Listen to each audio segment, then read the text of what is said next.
And on the other side, you have the guy running in New York, Mamdani, right? Okay, who's like a straight up communist. I mean, he is. He talks about, you know, the things that communists say. I mean, he wants free grocery stores, free buses. Bill Maher just unleashed on Zohran Mamdani, and the spectacle is pure entertainment. The late-night provocateur shredded the New York lawmaker's ultra-progressive vision, joking that his victory was practically a campaign ad for conservatives. Maher's fiery takedown isn't mild, it's cutting, relentless, and wickedly funny. Blink and you'll miss the chaos. Seriously, grab popcorn immediately for this. Who's the most popular politician on the left? AOC?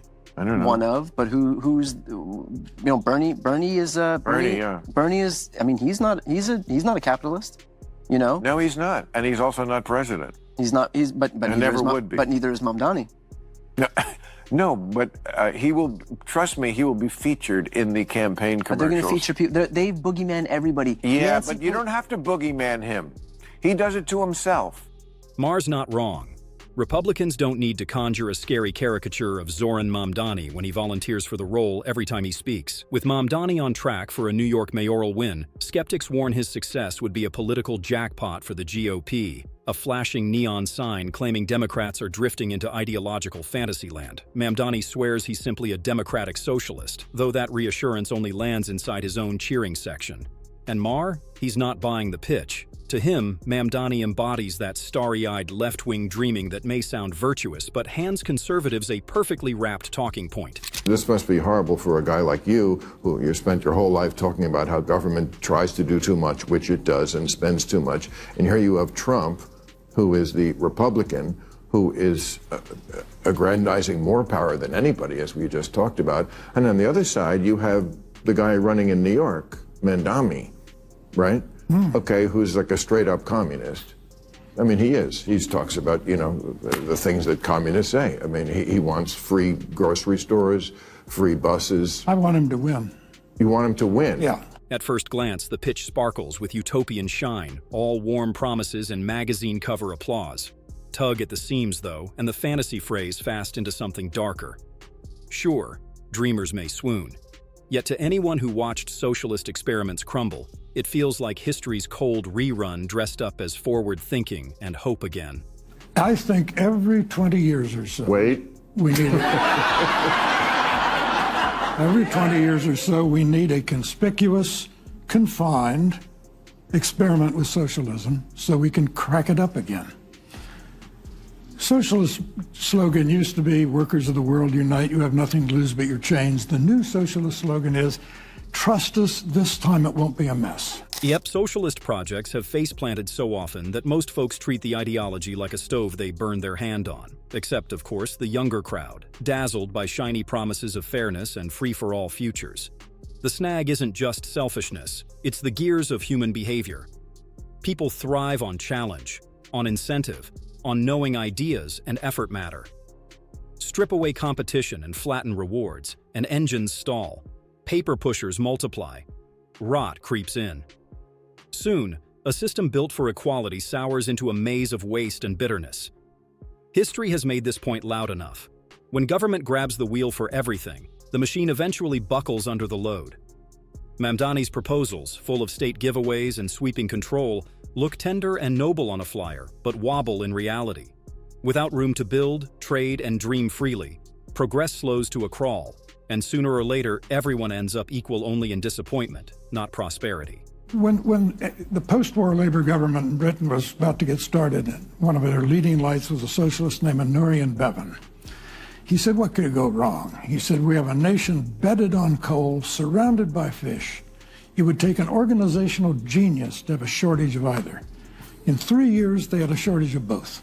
Britain stands as a stark warning. In the early 20th century, the country leaned hard into socialist ideals, vowing fairness, shared wealth, and a level playing field for every citizen. It sounded bold, even humane. But as the years rolled on, the grand vision dimmed. Once dynamic industries taken into state hands were smothered by layers of red tape.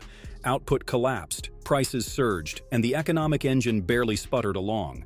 The equality so passionately pursued didn't lift the masses, it dragged nearly everyone down. By the 1970s, Britain had earned the bleak nickname, the sick man of Europe. Only when Thatcher introduced market-driven reforms did the nation finally begin to shake off the stagnation and claw its way back to vitality. Beyond saying that we're going to make this a sanctuary city for LGBTQIA plus New Yorkers, beyond saying that we're going to establish an office of LGBTQIA plus affairs, is also that we're going to provide $65 million in funding for gender-affirming care, the same amount of funding that the federal government threatened to pull out from local providers for that kind of work. Maher worries Zohran Mamdani could become a political trapdoor for Democrats, the kind that drops the party straight out of the center and into trouble. He knows that when Democrats drift too far left, they hemorrhage the moderates who decide elections. Many voters backed Donald Trump as a reaction to what they saw as progressive overreach, including fierce debates around youth gender-affirming care. Yet Mamdani appears ready to march right back into that cultural wildfire. Critics say he is championing major private fundraising for policies tied to those issues, doubling down on one of the most emotionally charged fights in American politics.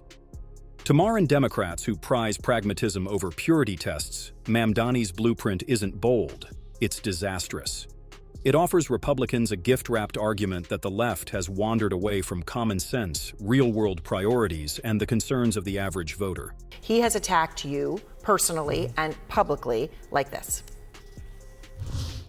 He's not a socialist. He's a communist, okay? This is not a socialist, man. This is a communist. I don't like to see a communist become mayor, I will tell you that. I call him my little communist. He's my little communist mayor. We should never be in a position where we're talking about a communist. We're going to end up with a communist mayor. It's not even believable, my beautiful New York. I think if a communist takes over New York City, I think that's a gift to the Republican Party. No sugarcoating it. Trump doesn't need to cast Mamdani as a specter. Mamdani handles the theatrics just fine himself. He's floated plans for government-run grocery stores and free citywide transit, a vision with the state steering large chunks of daily life. And though he brands himself a democratic socialist, his cadence and proposals echo the far-left playbook a little too closely for comfort. Noble motives or not, the platform slots neatly into the storyline that Democrats are inching toward full-blown socialism. If it waddles like a duck and speaks fluent duck, well, you know the rest. This vision of democratic socialism, it's one that often comes back to what Martin Luther King said decades ago. A vision of, call it democracy or call it democratic socialism, there must be a better distribution of wealth for all of God's children in this country. Here in New York City, wealthiest city in the wealthiest country in the history of the world, 1 in 4 are in poverty. 500,000 kids go to sleep hungry every night. It's untenable to live with this kind of a divide. We have to actually have a politics that puts working people first. Curious thing happens when you zoom in. Mamdani's pitch might sound shiny and new to some, but it's really a rerun of political slogans from ages past. Lofty vows of fairness, equal opportunity, and shared prosperity, all wrapped in stirring language and cherry-picked data designed to spark belief. But history teaches a predictable pattern. Once the applause fades and the power settles in, the romantic veneer cracks. Policies arrive that hobble achievement and smother enterprise. That's not a path New York needs, nor America. The nation's strength came from freedom to build, compete, invent, and chase possibility, not from micromanaged ambitions and forced sameness. Betting against the formula that created American prosperity never ends well. If the past has a voice here, it's saying the ending won't change. And Maher, ever the realist beneath the jokes, sees that coming from miles away. I want to speak to the memory of my aunt.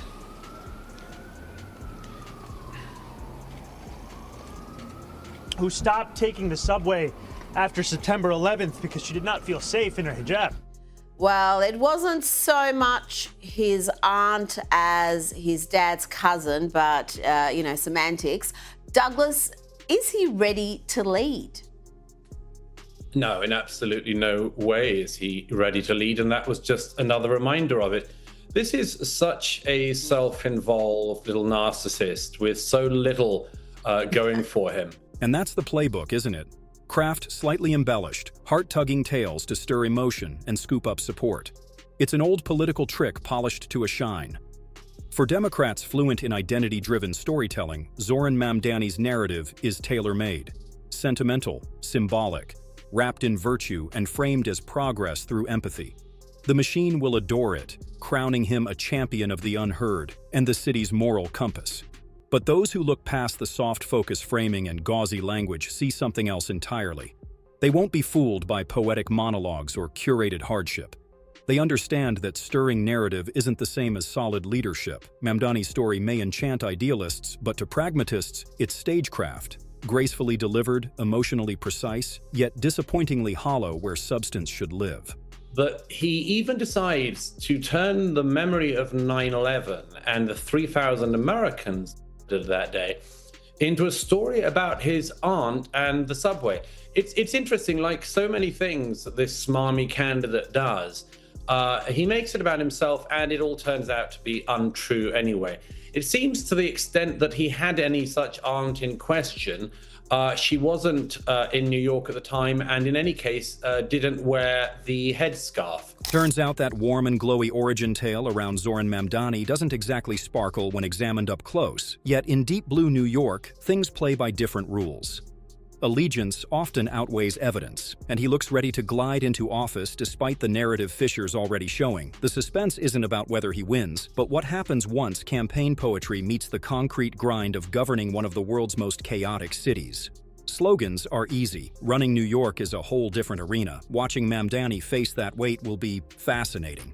His rise isn't some grand triumph for progress. It reads more like a caution sign. Behind the polished speeches and sugar-dusted socialist dreams sits a philosophy history hasn't exactly applauded. Maher's alarm bells ring for a reason.